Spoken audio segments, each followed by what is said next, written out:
এখন থেকে যদি কোথাও বাইরে যান আর ওয়েটিং জোনে আপনাকে বসে ওয়েট করতে হয়, সেক্ষেত্রে এই ব্যাগটা যদি থাকে আপনি কিন্তু আমার মতো এরকম ঘোরায় ঘোরায় খেলতে পারবেন।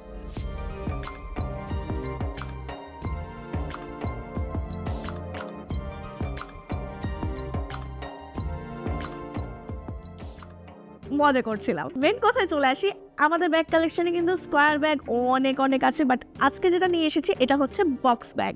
এই ব্যাগটা খুবই ইউনিক শেপের, আর শেপের থেকেও বেশি ইউনিক হচ্ছে এটার ডিজাইনটা। যেমন এখানে যে লকটা দিয়ে আছে, এই লকটা কিন্তু একটা ড্যাজলিং গোল্ড লক, আর ভিতরে কিন্তু আপনাকে এক্সট্রা করে একটা বেল্ট দিয়ে দিয়েছে। এই বেল্টটা আপনি জাস্ট সেট করে নিলে কিন্তু এটা আপনার একটা শোল্ডার ব্যাগে পরিণত হয়ে যাবে। যেহেতু বললাম এই ব্যাগটা খুবই ইউনিক, এটার কিন্তু চারটা ইউনিক কালার এসেছে। এটা হচ্ছে ক্লাসিক বেজ কালার, এটা হচ্ছে ক্লাসিক ব্ল্যাক কালার, আর এটা হচ্ছে বাবল পিঙ্ক কালার। এটার মধ্যেও কিন্তু আপনার এই গোল্ডেন লকটা আছে, খুবই সুন্দর দেখতে। আর এটা হচ্ছে হোয়াইট কালার। অর্ডার করতে হলে কি করতে হবে এবার একটু শিখিয়ে দিই। এখনই টেক এ স্ক্রিনশট, আমাদের ইনবক্সে আপনার নাম, ফোন নাম্বার, অ্যাড্রেস সহ দিয়ে দিতে হবে, অথবা ক্লিক করে ফেলতে পারেন আমাদের ওয়েবসাইটে।